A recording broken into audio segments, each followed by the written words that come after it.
Welcome, स्वागत है आपका एक और नए चैप्टर में। आज क्लास में हम चैप्टर 5 पढ़ेंगे जो है स्ट्रिंग मैनिपुलेशन। तो बेसिकली कोई भी जैसे स्ट्रिंग होता है, जैसे नाम होता है या फिर सिटी होता है, कोई भी जहाँ पे आप कैरेक्टर्स में कुछ लिखते हो तो उसको कैसे मैनिपुलेट करना है। जैसे कि मान लो कि कोई पर्टिकुलर उसमें से कोई बीच के कोई कैरेक्टर्स लेने हैं या फिर स्पेसेस है, उसको कैसे डिलीट करना है, उसको एक्सेस कैसे करना है, उसको रिवर्स कैसे करना है, इन सब के बारे में आज के चैप्टर में हम पढ़ेंगे।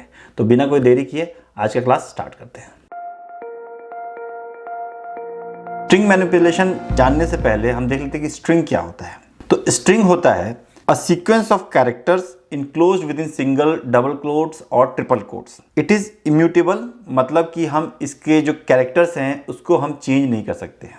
तो स्ट्रिंग को असाइन करने का मतलब बनाने का तीन तरीके से हम कर सकते हैं। एक है आपका सिंगल कोट से, एक है आपका डबल कोट से और एक है आपका ट्रिपल कोट। ट्रिपल कोट मतलब 3 बार डबल कोट्स लिखेंगे, उसके अंदर हम कुछ स्ट्रिंग दे देंगे, या फिर 3 बार सिंगल कोट्स लिखेंगे और उसके अंदर हम कुछ दे देंगे। तो चलिए हम कुछ स्ट्रिंग्स बनाते हैं और उसको प्रिंट करके दिखाते हैं और देखते हैं कि कैसे वो स्ट्रिंग असाइनमेंट काम करता है। तो मान लो कि मैं एक वेरिएबल देता हूं नेम और इसमें मैं असाइन करता हूं अपना नाम। ओके, तो यहां पे देखो मैं डबल कोट्स के अंदर ये एक स्ट्रिंग दिया, राइट। अब इसको प्रिंट करके देखते हैं। अब मैं प्रिंट करता हूं नेम, तो ये क्या प्रिंट होता है। तो यहां पे देखिए ये जो मैंने दिया था नाम, जो स्ट्रिंग, वो यहां पे प्रिंट हो गया। इसका हम टाइप देख लेते हैं, क्या इसका टाइप है, टाइप ऑफ नेम। तो देखिए इसका टाइप है क्लास str। str मतलब स्ट्रिंग। तो इस तरह से एक तरीका है इस तरह से स्ट्रिंग बनाने का। दूसरा तरीका कि हम इसको सिंगल कोट्स में दे दें। तो अगर मैं मान लो कि इसको डबल कोट्स की जगह पे इसको सिंगल कोट्स में दे देता हूं और इसको तब रन करता हूं, देखिए यहां भी वो स्ट्रिंग प्रिंट किया और इसका टाइप भी क्लास स्ट्रिंग ही है। और एक और तरीका है ट्रिपल कोट्स का। तो अगर मैं मान लो कि 3 सिंगल कोट्स एक साइड देता हूं और 3 सिंगल कोट एक साइड देता हूं, तो भी ये स्ट्रिंग ही है। देखिए तो भी ये स्ट्रिंग है और क्लास स्ट्रिंग है। एक और तरीका है डबल सिंगल कोट्स।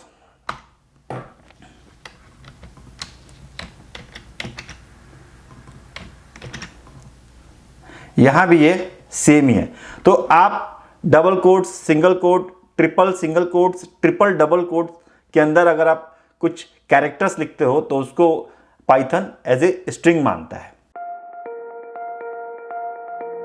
अब आप सोच रहे होंगे जब हम सिंगल कोट से कर ही सकते हैं, डबल कोट से भी कर सकते हैं, ट्रिपल कोट से भी कर सकते हैं, तो 3 तरह से स्ट्रिंग असाइनमेंट का प्रोविजन क्यों है पाइथन में। पाइथन क्यों कंफ्यूज कर रहा है हमें कि भाई तुम डबल कोट से भी कर सकते हो, सिंगल कोट से भी कर सकते हो, ट्रिपल कोट से भी कर सकते हो। तो उसका कुछ पर्पस है। लेट्स टेक एग्जांपल कि मैं एक सेंटेंस लिखता हूं। सेंटेंस है India's capital is new Delhi. तो ये मैंने अपना सेंटेंस लिख दिया। अब देखो जो स्ट्रिंग जो पार्ट है मेरा सेंटेंस में, उसके अंदर ही सिंगल कोट्स भी आ रहा है। तो जब ऐसा होता है तो होगा कि पाइथन सिर्फ इसको ही स्ट्रिंग मानेगा, बाकी को ये एरर में दे देगा, बोले कि ये कुछ और है। तो जब कभी भी ऐसा होता है उस समय हम इसको सिंगल कोट्स ना देने की जगह पे हम डबल कोट्स में इसको अगर हम कर देते हैं तो ये पूरे को, ये जो सिंगल कोट्स है इसको भी वो एज ए स्ट्रिंग का पार्ट मानेगा। तो इसको प्रिंट करके देखो कि कैसे ये वर्क करता है। तो यहां देखो ये पूरा स्ट्रिंग जो ये है, ये पूरे को प्रिंट किया, ये इवन ये सिंगल कोट्स को भी प्रिंट किया, राइट। उसी तरह से अगर मान लो कि आपको कुछ डबल कोट्स के अंदर कुछ वैल्यू लिखना है, मान लो आपको लिखना है India's capital is double quotes, मान लो कि ये डबल कोट्स है ऐसे, राइट। तो तब अगेन ये काम नहीं करेगा। उस केस में आप कर सकते हो डबल कोट्स हटा के ट्रिपल सिंगल कोट्स यहां दे सकते हो और यहां भी ट्रिपल सिंगल कोट्स दे सकते हो। और इसको हम चेक करते हैं। देखो तो आपने सिंगल कोट भी दिया, डबल कोट भी दिया, लेकिन वो उसको एज ए स्ट्रिंग ही मान रहा है। ट्रिपल कोट्स देने का एक और फायदा है कि अगर आपको कोई स्ट्रिंग को मल्टीपल लाइंस में लिखना है, ट्रिपल कोट्स के अंदर उसको लिख सकते हो। तो जैसे मान लो कि हमारा सेंटेंस है India's capital is new Delhi और उसके बाद हमारा नेक्स्ट लाइन में हम चाहते हैं लिखना India's population is 140 crores। Okay, अब ये सेंटेंस को प्रिंट करते हैं। तो ये देखो, ये 2 लाइन में हमने यहाँ पे लिखा था, उसी को ये यहाँ पे भी लिख दिया। लेकिन सेम चीज को अगर हम सिंगल कोट्स या डबल कोट्स में दो सेंटेंस में लिखना चाहे, 2 लाइन में लिखना चाहे, तो काम नहीं करेगा। तो चलो यहाँ पे एक बार देख लेते हैं उसको। New Delhi is the capital of India, और सेकेंड लाइन में लिखेंगे but Mumbai is a financial capital of India. Okay, अब यहां पे देखो कि जैसे ही मैं नेक्स्ट लाइन किया, ये एरर दे दिया। देखो ये लिख रहा है कि स्ट्रिंग लेटर्स इज अनटर्मिनेटेड, मतलब कि ये एक्सपेक्ट कर रहा है कि न्यू लाइन पे जैसे ही नेक्स्ट लाइन पे जाए वो टर्मिनेट हो जाए, लेकिन ऐसा हो नहीं रहा है। तो इन सब को अवॉइड करने के लिए आप यहां पे ट्रिपल कोट्स दे सकते हो, और ये परफेक्टली काम करेगा। तो अब आपको क्या करना है कि हमारे पास एक स्ट्रिंग है, इसके कोई पर्टिकुलर कैरेक्टर्स उसको हमें एक्सेस करना है। तो मान लो हमारा यहाँ पे स्ट्रिंग है पुलस्त्या। ओके, अब हम चाहते हैं कि जो ये कैरेक्टर है, जो 5th नंबर का कैरेक्टर है, उसको एक्सेस करना, तो वो भी हम पाइथन में स्ट्रिंग मैनिपुलेशन के थ्रू कर सकते हैं। जो हमारे स्ट्रिंग होता है उसके जो कैरेक्टर्स होते हैं उसको हम इंडेक्सिंग के थ्रू हम उसको एक्सेस कर सकते हैं, और जो फर्स्ट कैरेक्टर होता है उसको हम बोलते हैं 0th इंडेक्स, मतलब वो 0th इंडेक्स पे है। उसके बाद एक एक इंडेक्स बढ़ता जाता है आगे की तरफ। तो अगर मान लो कि हमारा ये लिखा है मैंने पुलस्त्या, तो ये 0th हो गया, ये फर्स्ट, सेकंड, थर्ड, 4, 5, 6, 7।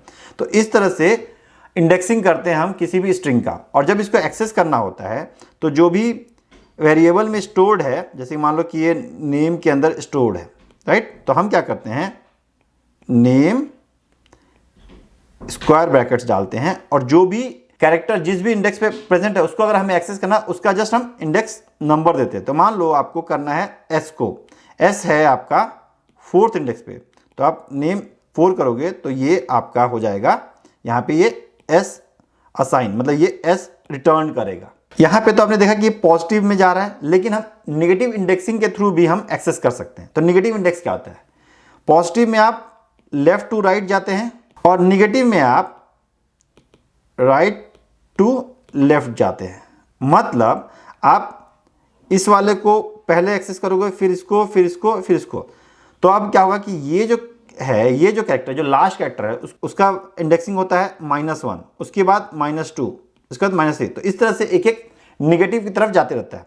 तो अगर आपको एस करना है निगेटिव इंडेक्सिंग के थ्रू, तो आप इसको एक्सेस कर सकते हो, नेम स्क्वायर ब्रैकेट, यहाँ से क्या है, ये -1, -2, -3, -4, तो ये -4 पे है। तो इस तरह से आप पॉजिटिव इंडेक्स और नेगेटिव इंडेक्स दोनों के थ्रू आप एक्सेस कर सकते हो। चलिए आप एक प्रोग्राम के थ्रू इसको समझते हैं। तो हम एक वेरिएबल ले लेते हैं नेम, और इसमें मैं अपना नाम असाइन कर देता हूं। अब आपको कोई भी कैरेक्टर अगर उसको एक्सेस करना है तो आप इंडेक्सिंग के थ्रू कर सकते हो। तो अब मान लो कि मुझे एक्सेस करना है एस जो है वो किस पोजीशन पे है, 5th पोजीशन पे है, बट इंडेक्सिंग जब करते हैं वो 0 से स्टार्ट करते हैं। तो कभी भी जो इंडेक्सिंग, जैसे हम लोग बोलेंगे कि 5th पोजीशन है, इसका मतलब कि जब हमें उसके इंडेक्स के थ्रू लेना है तो -1 हमें करना होगा। तो प्रिंट फिर नेम स्क्वायर ब्रैकेट्स के अंदर में हम इंडेक्स का नंबर देंगे। तो हमें 5th पोजीशन पे लेना था, तो 5 - 1 दैट इज 4, तो ये प्रिंट करेगा। इसको देखते हैं क्या प्रिंट करता है। ये देखिए यहाँ पे इसने एस प्रिंट किया। इस तरह से निगेटिव इंडेक्सिंग होता है, वो आपके एंड से स्टार्ट होता है और -1, -2, -3 इस तरह से बढ़ता है। तो जैसे मान लो कि आपको टी लेना है, तो टी किस पोजीशन पे है, फ्रॉम बैक साइड, तो फर्स्ट, सेकंड, थर्ड, मतलब कि 3rd पोजीशन में, मतलब कि उसको बैक साइड से।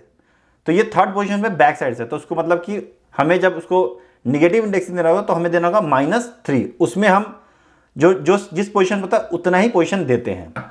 तो आप इसको प्रिंट कर सकते हो -3।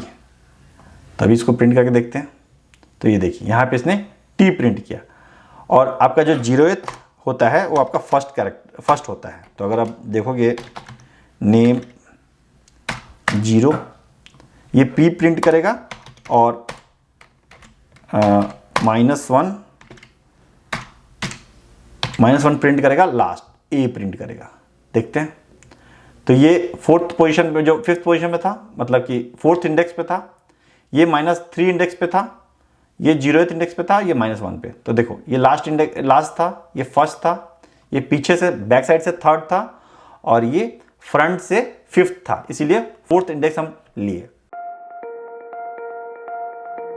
तो वो हमने देखा था कि अगर किसी एक सिंगल कैरेक्टर को हमें एक्सेस करना है किसी स्ट्रिंग से, लेकिन मान लो कि हमें मल्टीपल कैरेक्टर्स को एक्सेस करना है। मान लो कि जैसे मेरे नाम में लास्ट का 4 कैरेक्टर्स हमें लेना है, या फर्स्ट का 4 कैरेक्टर्स लेना है, तो इस तरह का अगर कुछ आपको मैनिपुलेशन करना है, तो वो होता है आपका स्लाइसिंग के थ्रू। ओके, तो स्लाइसिंग में क्या करते हैं, तो हम एक्सेस उसी तरह से करते हैं। तो मान लो कि नेम में मेरा नाम है पुलस्त्या, तो हम क्या करेंगे, नेम स्क्वायर ब्रैकेट्स देंगे, और इसके अंदर हम 3 पैरामीटर्स पास करने होते हैं। तीनों ऑप्शनल है, जरूरी नहीं आपको सारे देने होंगे, लेकिन वो कैसे देते हैं वो देखते हैं। तो मान लो कि मेरा नाम है यहाँ पे पुलस्त्या।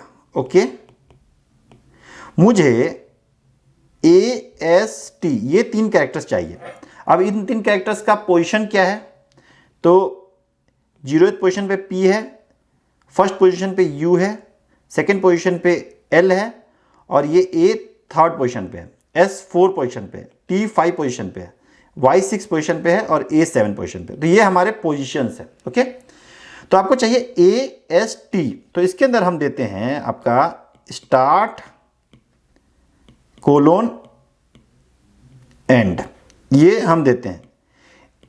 एक और है इसमें पैरामीटर, वो हम आगे डिस्कस करेंगे। तो इसमें क्या होता है, जब ये दोगे तो ये क्या करेगा, इस पोजीशन जो भी आप इंडेक्स दोगे उस पोजीशन से वो स्टार्ट करेगा और इस पोजीशन तक जाएगा, बट इस पोजीशन को वो लेगा नहीं, मतलब उसके पहले तक के जितने पोजीशन होंगे उसको वो फेच करेगा। तो अगर यहां पे जैसे हमें प्रिंट करना है तो हम लेंगे नेम, स्टार्ट करना है मतलब हमें कहां चाहिए, ए से चाहिए। ए का क्या पोजीशन है, 3 पोजीशन है, तो हम लिखेंगे 3 कोलोन, एंड तक जाएंगे, लेकिन उसको वो एक्सक्लूड करता है, उसको इंक्लूड नहीं करता है। तो एक्सक्लूड करता है तो मतलब कि हमें 4 भी चाहिए, 5 भी चाहिए, 6 नहीं चाहिए। तो अगर हम 6 तक जाते हैं तो इसके पहले का जितना होगा 3, 4, 5 सबको ले लेगा। तो हम यहां पे देंगे 6।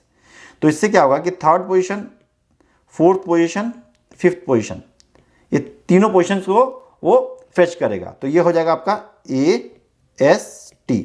तो इस तरह से हम ले सकते हैं। इसी तरह से आप निगेटिव इंडेक्सिंग भी कर सकते हो। तो अब हमें पुलस्त्या का क्या क्या है, 0, 1, 2 से लेके 7 तक है, राइट। अब आपको चाहिए AST, राइट। तो अब क्या है कि नेगेटिव इंडेक्सिंग देखिए कैसे है, यहां ये -1 है, फिर -2, -3। तो अभी मैं इसको थोड़ा बड़ा करके लिख देता हूं यहां पे, ये -1 है, ये -2 है, -3, -4, -5, -6, इस तरह से ये आगे बढ़ रहा है। ए आपका -5 पे, मतलब क्या होगा, स्टार्टिंग पॉइंट -5 हो जाएगा। फिर आपका -4, -3, ये -2 है, तो हमें -3 तक चाहिए, तो मतलब कि हम कोलोन देके -2 कर देंगे, और इस तरह से हम इसको एक्सेस कर लेंगे। अभी मैं आपको कोड के थ्रू समझाता हूं कि उसमें और भी एक पैरामीटर होता है, उसको कैसे पास करते हैं और वो कैसे चेंज होता है। हम बहुत सारे इसमें डिफरेंट लॉजिक लगा के चेक करेंगे कि कैसे ये वर्क करता है। मैं एक वेरिएबल लेता हूँ नेम, और इसमें मैं असाइन करता हूँ अपना नाम। इसका हम इंडेक्सिंग यहाँ पे लिख देते हैं। तो फर्स्ट है 0, देन 1, 2, 3, 4, 5, 6, 7, ओके। और निगेटिव इंडेक्सिंग भी हम लिख देते हैं। आपका इधर से स्टार्ट होगा -1 से होते हुए ये -8 तक आएगा। तो इसका हम लिख देते हैं, मैं जस्ट साइन हटा दे रहा हूँ, जस्ट डिजिट लिखता हूँ। तो ये होगा 8, 7, 6, 5, 4, 3, 2, 1, okay, but all in negative, okay. अब मान लो कि इसमें से 4 कैरेक्टर्स लेना है, LAST, लास्ट जो आ रहा है इस नाम में, ओके। तो कैसे हम इसको ले सकते हैं। इसका जो स्टार्टिंग पोजीशन है वो 2 है। ओके, फॉर पॉजिटिव के लिए 2 है और निगेटिव के लिए ये -6 है। ओके, और आपको कहां तक लेना है? टी तक लेना है। टी का पोजीशन क्या है? 5 है। तो जो हम स्लाइसिंग में जो एंड देते हैं या जो स्टॉप देते हैं, बेसिकली उसको हम स्टॉप बोलते हैं, तो जो स्टॉप है उसको एक्सक्लूड कर देता है। तो अगर हम 5 देंगे तो उसको एक्सक्लूड कर देगा, तो इसलिए हमें उसके एक आगे का देना होगा। तो यहां पे देना होगा, हमारा जो लास्ट है पोजीशन है वो होगा 6 और यहां पे देना होगा -2। ओके, तो चलिए इसको प्रिंट करके देखते हैं। अब हम प्रिंट करते हैं नेम ब्रैकेट स्टार्ट पोजीशन 2:6 और हम निगेटिव भी दे देते हैं यहीं पे, name start position -6 and position -2। इसको प्रिंट करके देखते हैं। ये देखिए यहां पे लास्ट आ गया। तो इस तरह से आप प्रिंट कर सकते हो। अब मान लो कि आपको स्टार्ट का 4 कैरेक्टर्स लेना है। ओके, तो उस केस में क्या होता है कि अगर आप स्टार्ट पोजीशन नहीं देते हो तो वो जो स्टार्ट करेगा वो स्टार्टिंग जो स्ट्रिंग का जो स्टार्टिंग है वहां से करेगा, और अगर आप स्टॉप पोजीशन नहीं देते हो तो वो स्ट्रिंग के एंड तक पूरे को प्रिंट कर देगा। तो चलिए उसको भी देख लेते हैं। तो मान लो कि हमें पूरा प्रिंट करना है, तो नेम अगर आप ऐसे दे देते हो तो स्टार्ट पोजीशन में नहीं दिए, स्टॉप पोजीशन में दिए, तो क्या करेगा? स्टार्ट से स्टार्ट करेगा और जहां एंड है वहां पे स्टॉप करेगा। तो इसको प्रिंट करके देखते हैं। तो जो हमारा स्ट्रिंग था उसी को इसने प्रिंट कर दिया। अब मान लो शुरू के 4 कैरेक्टर्स आपको लेने हैं, मतलब कि 0 1 2 3 तक लेने हैं। तो मतलब कि आपको अगर स्टॉप में 4 दे दोगे तो इस शुरू के 4 कैरेक्टर्स ये प्रिंट कर देगा। यहां पे कर दिया। उसी तरह से निगेटिव में अगर आप लास्ट के 4 लेने हैं तो आप 4 देना होगा, क्योंकि यहां पे वो नंबरिंग जो पोजीशन है उसी बेसिस पे होता है। तो -4 से स्टार्ट करेगा और एंड तक सब ले लेगा। तो इसको प्रिंट करके देखते हैं। देखिए लास्ट के जो 4 कैरेक्टर्स थे STYA, इसको इसने प्रिंट कर दिया। तो अगर आप एक्सक्लूड करोगे तो वो स्टार्ट से स्टार्ट होगा और एंड तक जाएगा। अब ये आपको करना है कि आप ये देख रहे हो कि ये सारे कैरेक्टर्स जो आप रेंज दे रहे हो उसी में वो जितने कैरेक्टर सारे को प्रिंट कर दे रहा है। बट आपको हो सकता है कि आपको एक कैरेक्टर लेना है, दूसरा कैरेक्टर स्किप करके फिर थर्ड कैरेक्टर लेना है, फोर्थ स्किप करना है। जब भी उस तरह का करोगे तो आपको स्टेप देना पड़ता है। बाय डिफॉल्ट स्टेप 1 होता है, बट अगर आप स्टेप को चेंज करोगे तो वो स्टार्ट करेगा, उसके बाद जो नेक्स्ट कैरेक्टर उसको पिक करना होगा उसमें वो उतना नंबर वो ऐड करके उसके बाद वो पिक करेगा। तो चलिए इसका एक एग्जांपल देख लेते हैं। अब मान लो कि आपको स्टार्टिंग करना है फर्स्ट कैरेक्टर से और आपको अल्टरनेटिव कैरेक्टर्स पिक करने हैं। उस केस में क्या होगा? आप करोगे स्टार्ट 0 से एंड, मतलब कि पूरा एंड तक जाना है। मतलब कि अगर आप इसको 0 स्किप भी कर दो, मतलब कि स्टार्ट से स्टार्ट करना है और एंड तक जाना है। तो मतलब कि स्टार्ट अगर नहीं दे रहे हो तो वो बाय डिफॉल्ट स्टार्ट से प्रिंट करना स्टार्ट करेगा, एंड नहीं दे रहे हो तो वो बाय डिफॉल्ट एंड तक प्रिंट करेगा। और उसके बाद जो थर्ड पैरामीटर होता है उसको बोलते हैं हम स्टेप। तो स्टेप में बाय डिफॉल्ट 1 होता है, तो अगर आप 1 दोगे तो ये सारा जो कैरेक्टर्स है उसको एज इट इज प्रिंट कर देगा। लेकिन अगर इसका वैल्यू आप चेंज कर दोगे, मान लो इसका वैल्यू कर दिया आप 2, तो ये 0th पोजीशन से स्टार्ट होगा, उसको प्रिंट करेगा। उसके बाद जो नेक्स्ट कैरेक्टर होगा उसमें इतना ये ऐड करेगा, तो 0 + 2 2 हो जाएगा, तो L आएगा। उसके बाद फिर S आएगा, Y आएगा, इस तरह से ये प्रिंट करेगा। इसको देख लेते हैं। ये देखिए P किया, फिर U को स्किप करके L गया, फिर A को स्किप करके S किया, फिर T को स्किप करके Y गया और लास्ट में A को स्किप कर दिया। अब क्या है कि आप पॉजिटिव स्टेप दे रहे हो तो वो एक एक बढ़ रहा है, बट निगेटिव अगर देते हो तो क्या होगा? तो हम यहां पे निगेटिव देते हैं -1। -1 दोगे तो वो क्या करेगा? बैकवर्ड जाएगा, राइट? तो ये क्या है कि इसका मतलब होता है कि पूरे सारे स्ट्रिंग को पिक करना है, और -1 मतलब बैक से स्टार्ट हो जाएगा। तो इसको प्रिंट करके देखते हैं। ये देखो, ये जो हमारा स्ट्रिंग था उसी को इसने रिवर्स कर दिया, राइट? क्योंकि इसको आपने पूरा स्ट्रिंग पिक किया और स्टेप में आपने -1 दे दिया। अब हो सकता है कि आपको बीच में कहीं से स्टार्ट करके एंड तक जाना है, तो वो भी आप कर सकते हो। तो आप स्टार्ट दे दो 4 देते हो, देख लेते हैं कि कैसे काम करता है, और एंड आप कुछ नहीं देते हो तो क्या होगा? तो ये शायद ब्लैंक प्रिंट करेगा। नहीं, ये 4 से स्टार्ट हुआ, एस से स्टार्ट हुआ और ये बैक करते हुए एंड तक गया, मतलब स्टार्ट तक गया, सॉरी। तो इस तरह से आप इसको मैनिपुलेट कर सकते हो अगर आपको डेटा प्रिंट करना है। ये था हमारा चैप्टर 5 स्ट्रिंग मैनिपुलेशन का पार्ट 1, जिसमें हमने पढ़ा कि स्ट्रिंग क्या होता है, स्ट्रिंग क्रिएट करने के क्या क्या मेथड्स हैं, स्ट्रिंग को एक्सेस कैसे करते हैं, स्ट्रिंग में से कुछ स्लाइस करके सब स्ट्रिंग कैसे निकालते हैं। नेक्स्ट क्लास में हम पार्ट 2 पढ़ेंगे, जिसमें हम पढ़ेंगे कि 2 स्ट्रिंग को कैसे कॉन्कैटिनेट करते हैं, एक ही स्ट्रिंग को अगर हमें रिपीट करना है बार बार तो उसको कैसे कर सकते हैं। हम ये भी देखेंगे कि मेंबरशिप टेस्टिंग कैसे कर सकते हैं, कुछ कन्वर्जन फंक्शंस भी देखेंगे, केस कन्वर्जन कैसे कर सकते हैं, लोअर से अपर और अपर से लोअर, और हम ये भी देखेंगे कि स्ट्रिंग अलाइनमेंट कैसे करते हैं, स्ट्रिंग ट्रिमिंग कैसे करते हैं। तो वो रहेगा हमारा पार्ट 2।